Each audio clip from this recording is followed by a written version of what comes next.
everyone. Welcome to Sip&Awe, where God puts a yaw on awesome. I'm your host, Brandon Windsor, and today is part 3 of the Q&A with Reagan, Marnie, and Jonathan. You can now like and subscribe on YouTube, and you can now listen to Sip&Awe on Spotify and Apple Podcast. Don't forget to like and share, and just share with your friends so we can keep growing the Sip&Awe family. But fellas, these 2 questions are very fun.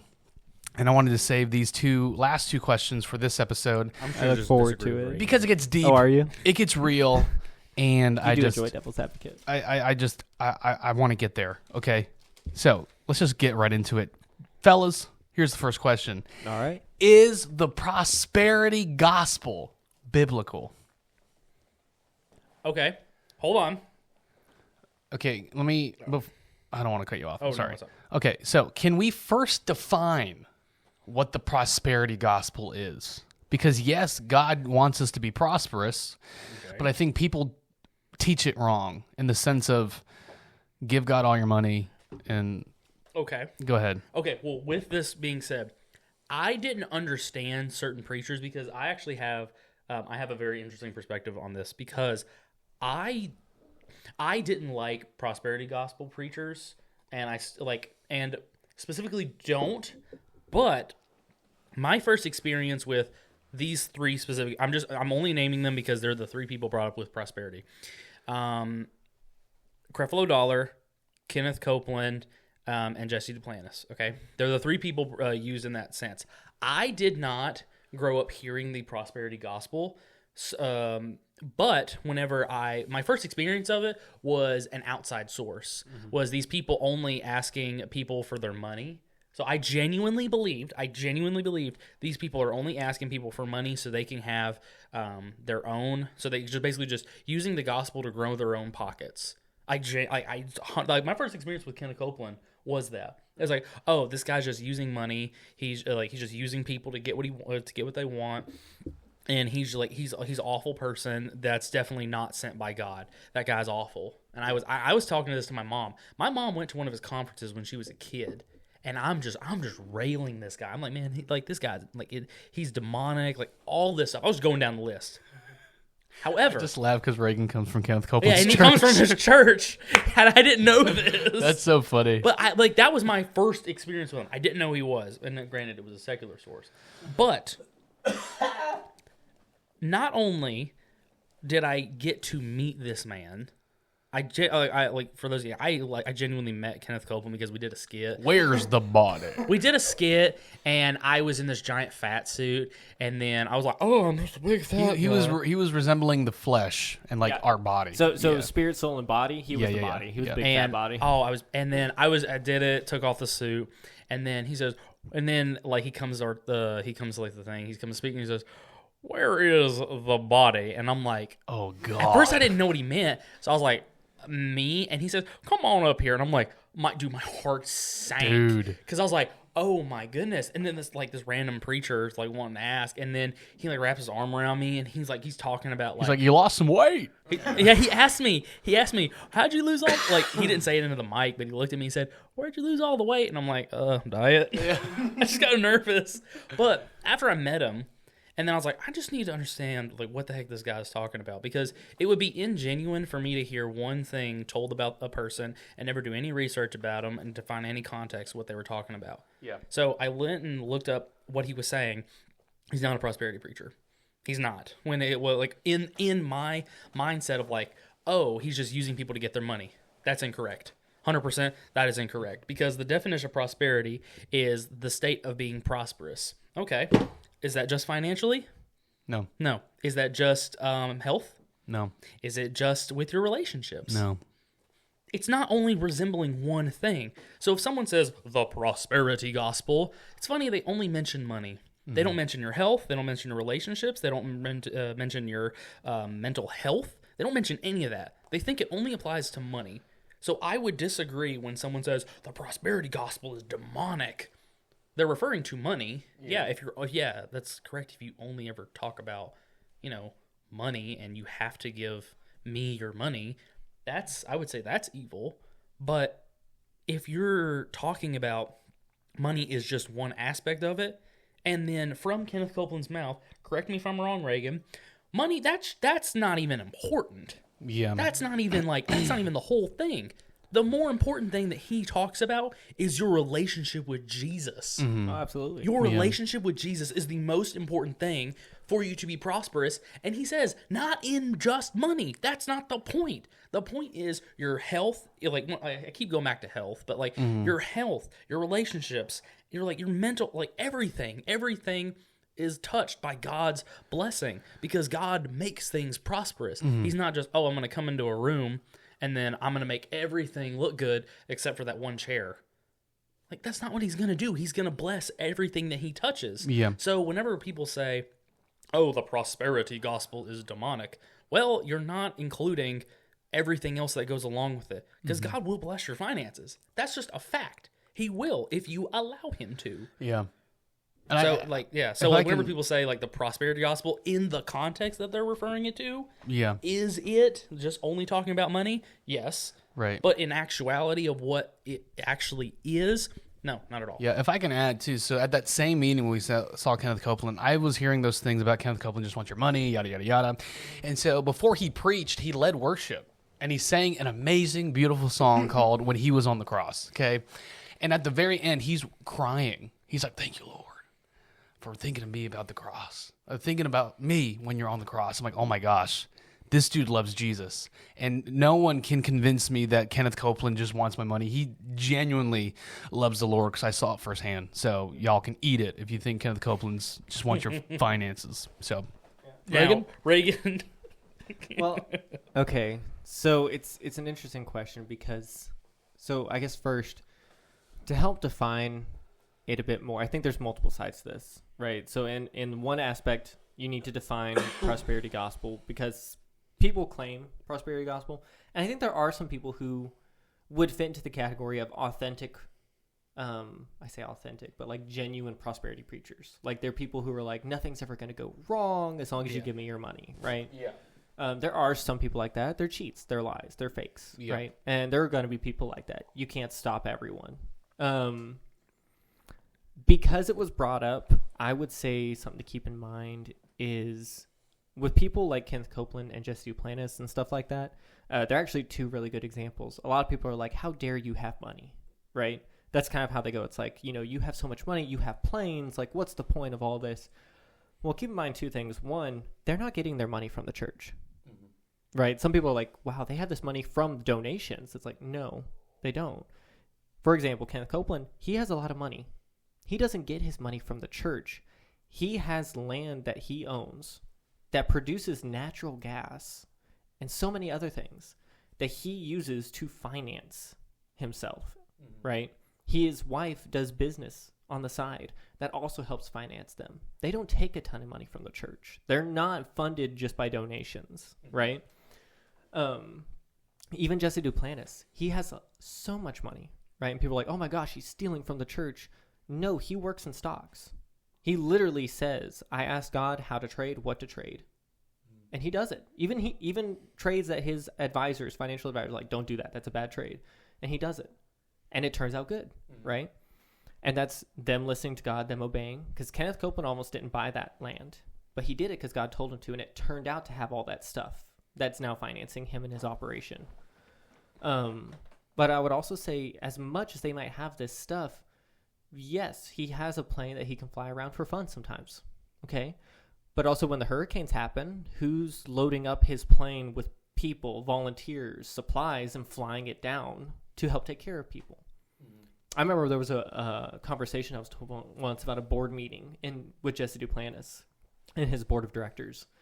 And they said, why don't we publicize our giving, right? Our offerings to people in need. Why don't we publicize that? We give so much. And if we publicize this, people will stop calling us, greedy dirtbags. And Jesse said, because I don't want glory from man. I want glory from God. Right? And if we publicize that just to get some people to, stop hating us, then we're caving into them. Right? And he said, I'm not a Pharisee. I don't want that attention. He said, I'm going to do what God tells me. And if he blesses me, that's great. So I think there's something to keep in mind with that of money itself is not evil. Right? The love of money is the root of all evil. Right. Because either you have money or money has you. There is no in between. right? I'd also say for people who are wondering whether or not prosperity is biblical, I'd say first and foremost, we're all called to lead different lives, right? Mm-hmm. So if you're called to lead a church of 12 in, random town in Arkansas, then great. You might not be a millionaire, but that's what you're called to do, right? Mm-hmm. Like I might be called to live out in the middle of nowhere and take care of cattle. Okay, great. That doesn't mean that God hates me. Mm-hmm. It just means that that's what I'm called to do. Some people are called to reach other people, mm-hmm. right? Like if I run into a billionaire, he's more likely to listen to me if I'm not like a broke loser. Yeah. It sounds funny to say, but realistically, it's like, why would I trust your God? Like your God obviously can't take care of you, right? Which sounds harsh to say, but it's genuine.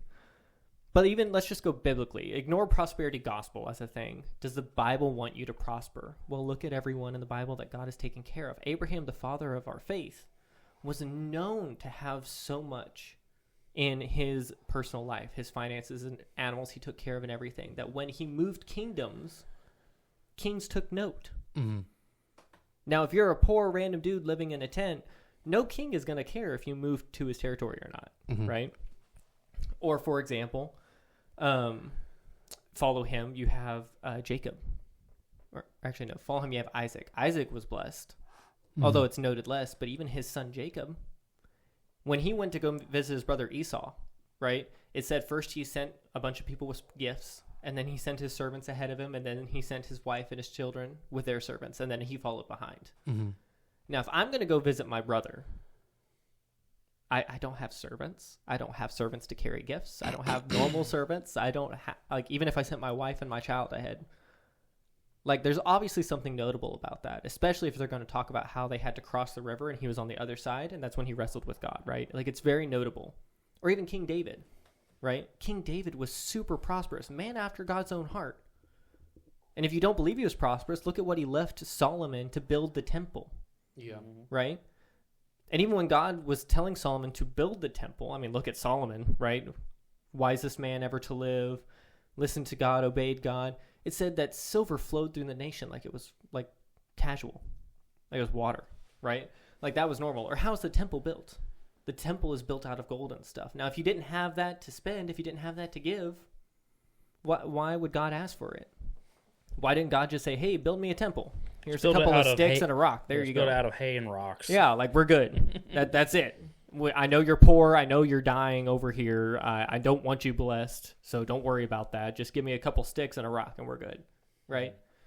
No, God wants to take care of us financially and relationally and health-wise. Like, he wants us to be prosperous so that we can bless others. And people say, Jesus, right? So people are like, well, Jesus was homeless and he was poor and destitute. Where in the Bible does it say Jesus was poor, right? Judas was known for carrying the money bag, and he was known for even stealing out of the money bag, as listed in John. Tell me, if there's 12 of us, 13 with Jesus, right? Imagine there's 13 dudes. One person's supposed to take care of the money bag. You're poor, so you have maybe $10 to your name, and someone takes $1 out. Sorry, my stomach. I can hear your stomach. Sorry. Like you're gonna notice that $1 is missing because you have so little. So for Judas to be known for consistently taking money out for himself and not get caught, there has to be excess in there. Besides the fact that if you don't have that much money, why do you have someone take care of it anyways? There's nothing to regulate. Why do you have an accountant? Yeah, there's like $4. And plus, Matthew was a tax collector. Like, if someone's going to recognize numbers are off, it's going to be Matthew, but that's never even listed, right? Yeah. So, and thanks for, like, Jesus is never known for being needy. Plus, let's ignore the fact that when the Roman soldiers are arguing over Jesus' stuff, it says that the robe he was wearing was an expensive robe. Like, it was a one-piece white garment. That's why they didn't tear it up, and they drew lots, fulfilling the prophecy that they would draw lots for his for his stuff. Yeah. Right? Now, no one's going to look at a homeless man and be like, hey, let's take lots for his, like, worn-off shoes. I know they're missing half a sole, but I really want that. You know? So, all that to say, God has taken care of his people throughout the Bible, right? That's not to say you're going to be perfectly prosperous all the time, but that is to say that God has been pretty consistent in that throughout it. even Job was known for having a lot, and at the end, God didn't say, "Hey, you're faithful, and I love you, and you love me. That's great. So stay poor forever." Yeah. He didn't leave. He did not leave him. It's like good that. stuff. He gave him twofold. So Yeah. I didn't mean to go on a rant there. No, but No, I there's let you. Yeah, there's no. so Need many this. examples in the Bible for this. Now We need it. there's different points. I mean, even Paul said, "I've learned to live with a lot and with little." Yeah. So you need to make sure money doesn't have you. But if Yeah. you have money, that doesn't make you evil, Yeah, I agree. right? Amen. And if you say it does, where's the cutoff? Like I've seen people who stand outside Kenneth Copeland's meetings, right, and talk with some of them, and they have GoPros and stuff, and they're like, he's a wolf in sheep's clothing, and I'm like, how much did the camera cost you? I mean, it's an okay camera. It was like $2,000. Why didn't you give that to a homeless person? Dang. Called out. Like, why are you here protesting? How much money do you have before you're evil? Yeah.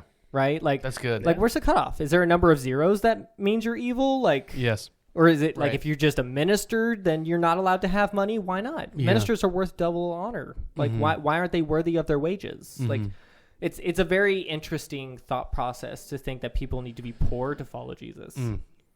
Dang. That's a great point to just leave it there. Okay. Sorry, that No, took it up a was lot of awesome. time. No, was I awesome. let you know. I let you go. No. Bro. I want to apologize. If you hear my stomach growling in the background, I have a bad habit of doing these without eating, so my stomach wants to like join in the conversation. So the last question, what are you guys whispering about? Nothing. What are you whispering about? Don't worry about it. You just What are continue you on. whispering about? Okay, last question. Is the death sentence wrong? Oh, Ba-ba-dum, You want to go first? ba-ba-dum, can I be honest? ba-ba-dum, I would hope you ba-ba-dum. Well, yes, should okay. always be honest. I have chosen to officially change my stance on the Ooh. death. I officially have changed my stance. I'm on curious. We might actually disagree on this one. I'm excited. it. Oh, frick. Okay. Here we go. For the longest time, yes. Or for the longest time, no. Kill them. Okay. I'm being very Yeah, blunt. yeah. I'm being Okay, very I blunt. see what you're saying. My stance for the longest time was like, nope, not wrong. Kill them. Okay, 100% kill them. right on. Now, until recently, like months ago, I had someone mentioned a comment to me that like, not that like internally, what I want to do, my instinct want when someone is a horrific, like, I mean, you could go down the list of like how horrible someone is, like they do stuff to children or to women or other people or whatever. Like, there's an innate desire for justice to be done, so much so to the point where they need to be eliminated because they are a threat to other people around them. That's like I would say in me, like, I'm like, that needs to be rectified. That is a horrible sure. thing happening. But something in me, I don't know what it was. It was actually talking about abortion. This guy was talking about abortion. And he was saying, he's like, yes, I'm pro-life. All the way up until death. I'm pro-life the entire time. Like, even though, yes, they're horrible people, they're still a person.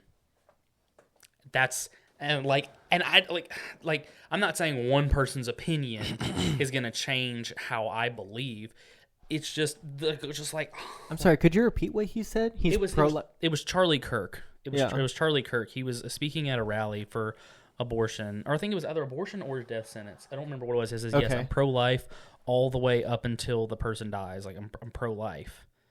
Now, I hope I'm not misquoting him, but what I saw was like, yes, I'm pro-life all the way up until they die. Now, like I said, I could be mistaken. Okay. However, that is the most up-to-date knowledge that I have. And I don't know if it's just something in me. I don't know if it's God convicting me. I really don't know. Because I'm very, very strong, and I'm very passionate about what I believe. But something Just in a me little. Something in me is just like, I'm pro-life all the way up until the person should just rot in jail. Just like live, all right, cool. Well, guess what? You're never going to get out. You're just going to be in a cell for the rest of your life. You're never going to see the light of day. You're not going to get the, air quotes, sweet release of death, even though, well, guess what? I'm just going to go do a whole bunch of horrible stuff. I'll just be killed anyway. I don't care. Than to just sit in a cell for the rest of your life, contemplate your decisions, and then maybe even hopefully, maybe someone could reach that person and lead them to Christ. Yeah. It's just, like I said, So you would say the death sentence is wrong?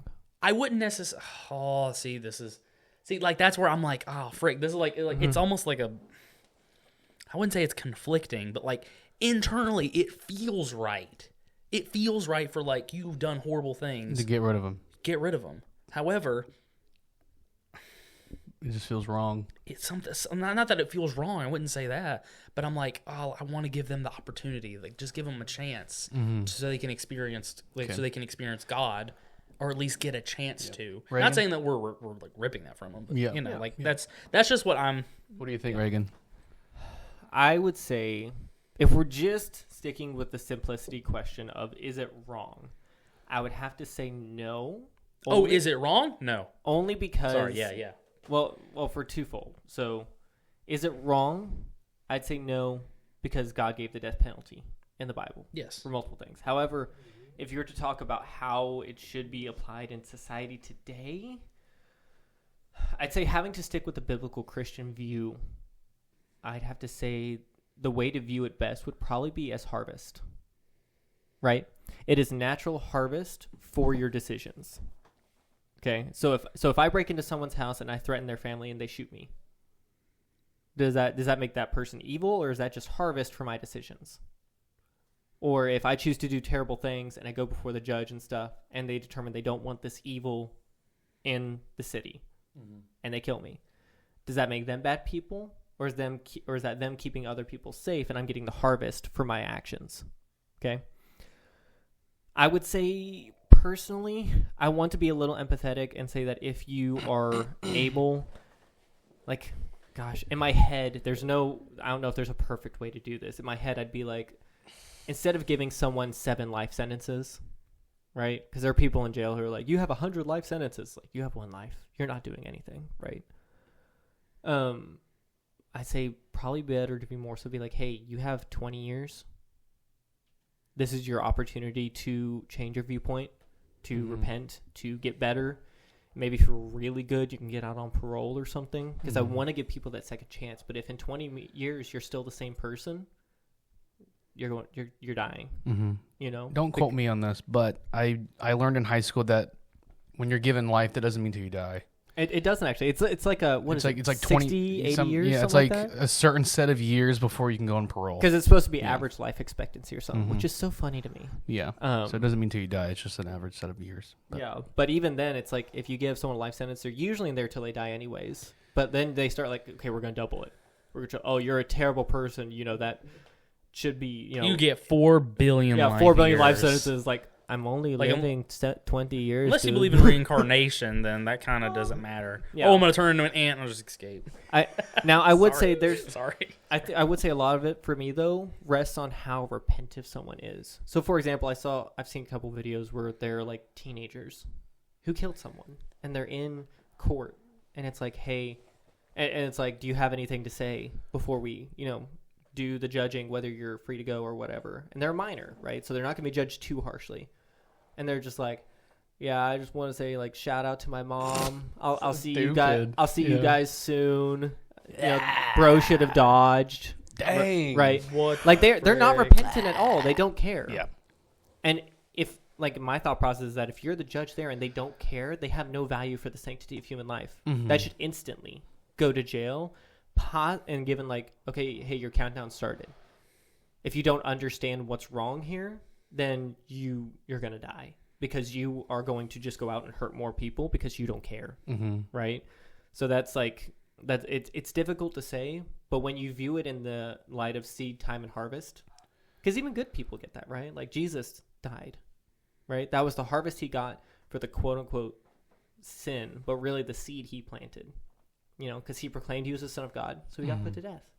Paul got put to death. Why? Because the law of the land said that if you wanted to be a Christian, that's great. You're going to die. And he planted the seed. It's like, hey, I'm a Christian. We're going to need more Christians. And so he was put to death. And so I'd say if you view it as seed, time, and harvest for your actions, whether good or evil reasoning behind it, then I'd say it's not wrong. I'd say it's even rather biblical. So I forgot who did this. Someone like that guy Stuart Cliff brought this up. There was this group of Amish people who had this guy. He came in, he shot up a whole bunch of kids in their school. They were an Amish community, and you know what the Amish did? They started fundraising for his family. Yeah. They started fundraising for his family that they would whenever he goes to jail, that their family would be set up afterwards.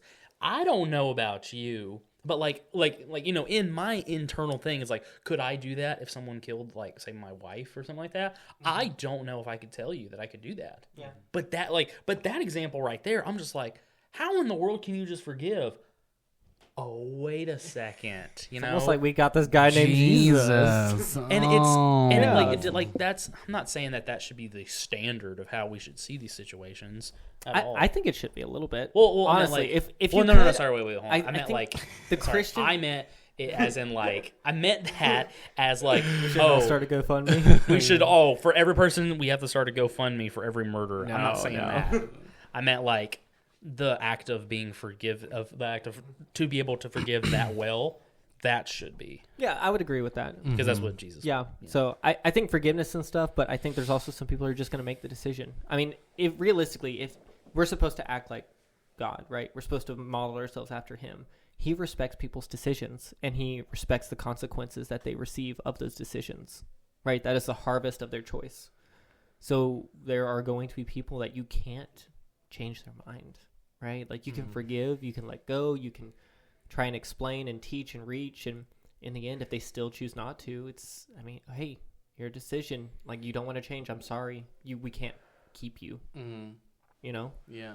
I think this would be the only time where you and me are actually I think it was actually, this is the first question where we actually hold to because kind of differing viewpoints. Kind of differing. Not that I can't understand and follow the logic of what you're saying. 100% I can follow it. Yeah. It's just where the outcome lies. Now, so you think they should never be put to death? No death penalty? No, I'm not saying that at all. We have in this. So where's the differ? No, I'm saying that the question is asking it towards us, what I think about it. For sure. The laws of the land are the laws of the land. I can't change that. So what do you think? So what Because I think it should be a thing. The death sentence should be a thing. Yes. Should be a thing. Yeah. Oh, my bad. I'm sorry. Because the way I was understanding this question, but in the way I still kind of understand it is it wrong? Well, it's kind of evolved from that. So is it wrong? We kind of determined early on, no, it's not wrong. I mean, so from there, it's if you don't believe it's wrong, should it be a thing instituted Is it wrong? Today? I would say no, it's not wrong. Would I do it? Now I think I'm mainly saying this from my perspective of would I pull the trigger? No, I wouldn't do it. Oh, I would. Well, that's the thing. See, this is I think this is where if someone breaks into my house and they're threatening me and my wife and my kids, yeah, I'm pulling the trigger. I mean, in the system of courts, we've gone through I'm fine and my family's been hurt and we've gotten to the final steps. Now it's okay. Well, you have the chance to do it, and I'm forgiveness is great, but if they're a consistent threat to other people around them, they just need the opportunity to repent and change. And if they don't want to, you can't force someone. That's if you can't force someone and you let them go, we can keep going. See, this is just a timer for the camera's going to stop recording, so we can keep going if we want. Okay. But gotcha. Yeah, but yeah, so for me the big thing is if I have to defend myself, yes, I'm killing the guy. Or whatever. If someone has here's the thing. I'm killing them. Keep this in mind. I'm sorry. If I have to make the decision, yes, sir, now for the rest of your life. That's the easy one, right? That's the easy decision. You're in the heat of the moment. Death sentence? At the after the trial. So for example, in the hypothetical I did, right? I'm not saying it's perfect, mind you, but in the hypothetical I did, would you consider a system where there's a set period of time where they are given the opportunity? I would agree with that. To change. I would agree. And if not, then they die. Yes, I would agree. You'd agree? Yes, I would agree. Okay. Now, I'm saying, that's saying I would agree. But if, for me, if I had to pull the switch or lever or gun or whatever, that's what I mean. But how do you measure that, though? Them changing...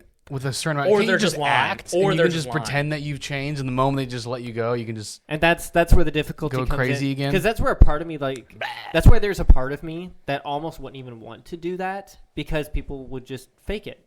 And Fake I it till you think, make it, no, I baby. think they should still be given the opportunity, like, hey, you die in a week. Is there anyone you want to talk to? Like, we can get you a priest.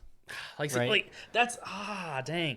Because Like you have the countdown and stuff, and this choice isn't going to change that because you'd be lying to get out of dying, and we don't blame you for that. But I don't want to deviate from this, but like, do you think the innate desire for us to want to see that happen is like justice built in us to want to see something rectified? yes, I agree, because I would agree. yeah, So, in that case of like us wanting to see something rectified, do we now we elect people that we've elected people because God's put people in authority for a reason.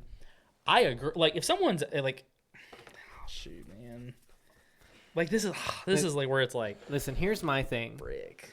People talk about this, and I think sometimes the death sentence might be too much. But you have to consider I wouldn't say it's there are multiple times throughout the scripture where the death sentence is applied to save other people, right?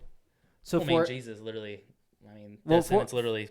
Well, because sin, In that sin work, I mean, permeates. Sin brings the curse. Sin hurts people around you, even if it's a personal sin, right? So, like for example, if I Is the camera have, stopped? Yeah. Yeah. Oh shoot. is It's probably gonna- audio still going? yeah, the audio's Okay. still going. Yeah. So if I, if, for no, we example, stopped it all. Let's be honest. If I have, that's a good example. If I have a secret porn addiction, okay, Okay. my thought process might be, I'm only hurting myself, so it's not that bad. I'm lying to myself. That is wrong. That is wrongful thinking. I am hurting other people around me. I'm hurting my relationship with God. I'm inviting the curse into my life to hurt other people around me. Think of it like this. In the Bible, right, there was a great example of this, really good. When the Israelites first went into Canaan, right, they raided their first city, and everything was supposed to be offered up to God. And there was one guy who hid some trinkets of gold in his tent, buried them, hid them. The next day, they went out to war and got defeated horribly. Thousands of people died. And they're like, God, why aren't you with us? Because of one person. Now, that one person didn't even die in the battle. He was still alive. But his actions affected. But others. his actions affected his community. So And you ask, like, why is my family having trouble? It's like, well, what's your secret sin you're trying to hide? What's your pet sin? Right? You hear that, somebody? And so Sinner. And so when you think of stuff like that, I mean, or for example, later on, I remember they raided this one city, and God was like, don't keep these people with you because their beliefs will affect you. Okay. And there was one guy who was sleeping.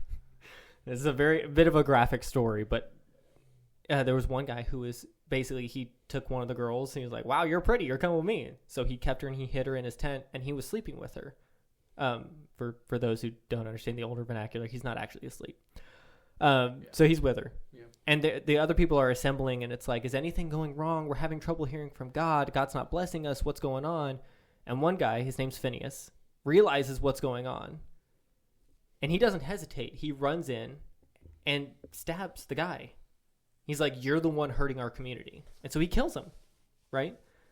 And God says, for not hesitating to eliminate the sin in this community, you and your line are blessed, right? Because one person's sin hurts other people around them. Now, is him in the tent with that girl, is he actively hurting anyone else? The girl? No, Well, him. yeah, like- no, it's really just him. Yeah, like if I took a girl back to my place and we were doing stuff out of wedlock, am I technically hurting anyone around me immediately? No. But I'm inviting that sin and that curse into my life and other people's lives around me. And then when it's like, why aren't things happening? Why are things being affected? Why is my life not being blessed? Why? Because I'm having this pet sin. Yeah. Because I'm inviting this curse, this breaking and damaging of the relationship between me and God actively into my life. Mm-hmm. And therefore hurting other people around me. Because it's not individuals. I think one thing that's gotten interesting, and it's very hard to differentiate, is justice-wise, personality-wise, etc., the West is very individualistic, right? And that's not necessarily a bad thing. Like, you don't want to look at people as communities. For example, it's a very rough example, but let's be honest. If I look at a black person and I go, oh my gosh, I met a black person who did this, so black people are like this, right? That's horrible. That's wrong, right? That's racist. Mm-hmm. So you want to judge people individually. But we've taken that to the extreme so far that the church itself doesn't hardly feel like a community half the time. You're like, I can do whatever I want. It's not going to hurt anyone. Mm-hmm. They can do whatever they want. It's not going to affect me. And that's not true. It's definitely not true. Paul even tells the Corinthians, he's like, hey, the reason you guys aren't being blessed, the reason you're having trouble is because you are allowing and tolerating this couple, which is like it was a son who was sleeping with his stepmom, really. Yeah. It was like, you're tolerating this, you're saying it's okay, and you're telling him he's okay to be part of the community. Mm-hmm. You need to get rid of him, excommunicate him, right? And when he realizes the error of his ways, he can repent and come back. So even in 2 Corinthians, he says, good job for welcoming the kid back, right? But at the time, it's like you're welcoming him, you're saying he's a part of the body, and you're hurting yourselves because of his sin, because you're tolerating it. Yes. With all of that. Now, like, yes. Now, correct. Brandon, I want to ask a question really quick before I go on. Even if the camera's stopping, we can still upload this audio. Yeah. So that's why I'm still recording. Oh, okay. But gotcha. My bad. Sorry for everyone. So all the people see right now is like a picture, but they can still hear us. Okay. All right. So with all of that being said, I'm curious where you're going with this. Yeah. Because I'm not saying I'm not discounting what you're saying, because what you're saying is I want to hear other viewpoints. So bring it. Now, with all of that being said, I don't want to discount that. Yeah. I'm not discounting that at all. That's okay. Yeah. Now, how do we apply that to us as believers now that we're underneath grace? Because with that is old law. I'm not saying old law isn't good, because the law itself is perfect, but it cannot perfect people. Mm-hmm. So, but now us today as believers, because like it says like, oh, we should like go stone people, like say for instance, what's the scripture, like what's the one, like what's a sin like that you can just get stoned for in the Old Testament? Adultery. Like say adultery. Now nowadays, I wouldn't go out and like say some guy's wife cheated on him and he says, okay, yeah, but I'm gonna go stone her. No, we wouldn't say that in today's laws. However, it still is in there. But now that we're under grace and we understand that there is the emphasis on forgiveness and grace to forgive. Mm-hmm. Because I'm not saying it doesn't feel right. It feels right to be justified. Yeah. And like to rectify wrong. But the whole, like one of the points that I remember hearing a pastor talk about this, he was talking about Jesus literally goes against your natural instincts of what you want to do. For like, sure. Give up control. Mm-hmm. Like, no, I don't want to give up control. Like, all right, deny yourself. Like, I don't want to deny myself. Well, technically, I'm not cheating on her. I'm just looking at her. He says, yeah, well, even if you do that, you're still committing adultery. Even with all of that, loving, like, if like your brother slaps your cheek, turn the other cheek. Mm-hmm. And I'm not saying you don't feel like, I just want to just knock this guy out right now. Yeah. However, even with all of that, I would want to bring up that I know I would need to forgive this man. Now, granted, if the law, I would not be the one to make the decision. I think that's what I'm really getting at. I would not be the one to make the decision, because I do agree with you. If someone is an inherent wrong to society, like say Adolf Hitler, like we went to a war to stop him from killing Jews, but with that we went to a war for him to stop that. So like, no, you're doing something awful. Like I wouldn't sit by and watch someone like molest a child and say, oh yeah, I'm not gonna stop that. No, I'm gonna stop him from doing that. But I personally wouldn't be the one to kill him. I would forgive him because he's doing something abhorrently wrong, but because I know not that I just know, but like I would not want to hold a grudge against someone for like, I wouldn't want, like, I couldn't do that because holding a grudge, you're just like, you're harboring sin towards that person and hate towards them and not denying yourself and forgiving them. Now, as a society, to get rid of them, if say for instance someone who's a violent serial killer who's killed like hundreds of people, and I'm using that as like a really extreme example, but in a society to make it better, and this person is like unrepentant and said, you know what, if I get out, I'm going to keep doing what I'm doing. It does not matter what you bring us, like it doesn't matter what you say to me, I'm going to keep doing it. Now they won't always say that, but they may still think it. Yes, I do believe that you need to get rid of those people. I think I may have miscommunicated something. So I am not, let me first and foremost specify, I'm not advocating and saying we should go stone people if they sin in our community, right? I think we should. I'm just kidding. But I would say you stole a loaf of bread. Time to experience. But I would say as a church, we actually have precedence under the law of grace, right? So for 1 Corinthians, which I mentioned, the example was there is someone actively committing sin. And Paul says his words are, get rid of him, give him up to the devil, and let the devil deal with him. And when he realizes, essentially the goal being, when he realizes how terrible life is, now that you're not harboring and trying to protect him, he has the opportunity to repent. And when he repents, you can welcome him back. And in 2 Corinthians, he actually welcomes the guy back and says, good job, right? Mm-hmm. Gotcha. Because there are only 2 times in the Bible that tolerance is mentioned. Well, in the New Testament at least. 2 times, right? The first time is then. He's like, hey, you guys are having issues and stuff. You're tolerating this guy living in open sin. That's your issue, right? The second time is Jesus mentioning in Revelations. He gives the church, encouragement. He says, you're doing these things right. And then he says, my problem I have with you is this. You're tolerating that harlot Jezebel, right? You are tolerating her and her teachings to you, right? So I think something that we are forgetting as a society as a whole is we have churches and communities. And there's one thing if you're like, say someone comes in, it's like, hey, I'm struggling with alcoholism and I want to get better. That's one thing, right?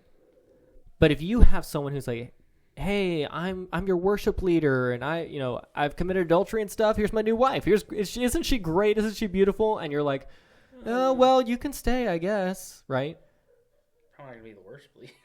like that is tolerance. But then we've extended it to so much more, because I think something interesting about the American church is that we no longer really extol the values of holiness and growth, like in God and relationship with Jesus. We more so seem to extol the values of comfort and tolerance. Extol or exalt? Both. If I remember correctly, the extol essentially means to preach and encourage and teach. Gotcha. Like, okay. You extol that. Oh, gotcha. Exalt means to put it above all else. But we exalt that too, yeah. So, because for example, nowadays it's like, well, you can't say that about, what's a good example? Gay people, right? You can't say that about gay people because what if they get hurt? It's like, they're going to get hurt. What if they get upset with you? They're going to. Mm-hmm. Like, people are upset with you about drinking and alcoholism. Are you going to stop talking about that? What about lying? Are you going to say lying's okay because someone's going to get upset with you? Mm-hmm. Right? Like, where do you draw the line there? And then when do you have the authority to draw that line over Jesus? Yeah. Right? Yeah, I agree. So with that in mind, this is more of a personal pet peeve. Our sinner's prayer. Right? The Lord's Prayer? Yeah, the Lord's Prayer. Yeah. What? Well, actually, it's not the Lord's Prayer. That's a separate thing. Oh. Because that's referencing the prayer in Matthew. Oh. But the sinner's prayer, right? So the idea is that if you repent, you turn to Jesus and accept him as Lord, you'll be saved. When was the last time, you both can tell me this, when was the last time that you heard someone ask, like, hey, if you're not saved, right? And they had them either, like, step to the side or come to the front or anything outside of, okay, now we're going to have the whole congregation repeat this after me. Because I don't, like, when was the last time? God forbid we embarrass somebody. Yeah, like, well, tell me. Do you even remember when the last time was? Gosh, no. Well, yes, I do. I actually do. Okay.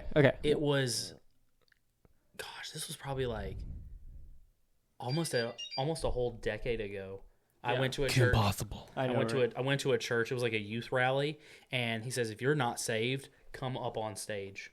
If you don't feel like you're saved, he said, come up on stage.